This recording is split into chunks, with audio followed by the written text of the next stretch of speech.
गजाननचे उत्सव मालक. आमचा चहाचा व्यवसाय 46 वर्षापासून आहे. आता साखरेचे भाव वाढले, चहा पावडरचे पण भाव वाढले, दुधाचे पण भाव वाढत आहेत. दिवसेंदिवस महागाई वाढते.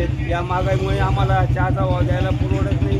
आणि आतापर्यंत लोकांची आम्ही सेवा केली आणि आतापर्यंत आम्ही सेवा करतो आणि आता हे लोकांचे भाव आल्यामुळे आमची धंदे ठप्प होऊन गेले. आमचा व्यवसाय आता काय करायचं आम्हाला उमजत नाही. असं आता सरकारने त्याच्याकडे बघावं बा. आता साखरेचे भाव 100 रुपयापर्यंत जाण्याची शक्यता आहे. आता 78 रुपयाचे भाव चालू आहे. 68 रुपये चे भाव एका महिन्यात 25 रुपये वाढले. 45चे सरळ 70-75 रुपये झाली आहे. ते व्हायला कारण 95चे भाव 20 रुपये होते. संसदेत वाजपेयी बोलले त्यावेळेस.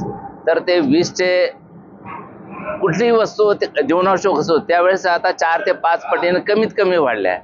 साखरला गव्हर्नमेंटचं रिस्ट्रिक्शन होतं, त्यांचा कोटा सिस्टीम होती म्हणून वाढली नाही.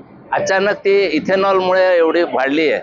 आणि दुसरी गोष्ट ऊसाचा पेरा नाही वाढला, तर त्यासाठी गव्हर्नमेंटला कुठे पण ते हस्तक्षेप करत नाही. पण सर्वसामान्यांना तो जबरदस्त फटका आहे त्याचा. आता हॉटेलमध्ये जे 8 ते 10 रुपये कप चहा मिळत होता तो 12 रुपये 15 रुपये झाला. तर सर्वसामान्यांना तो द्यायला आता जड जायला लागला.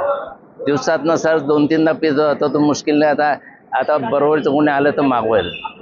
पण तरी पण आज चहा सगळ्यात स्वस्त पेय म्हणून तो बघितला जातो. पण याच्यात एवढंच आहे, साखर गुळ मध्ये तर काही भेसळ होणार नाही, पण चहाच्या याच्यात त्यांना दुसरं काही पदार्थ वापरला जाईल त्याच्यावर गव्हर्नमेंटने कटाक्ष ठेवलं पाहिजे.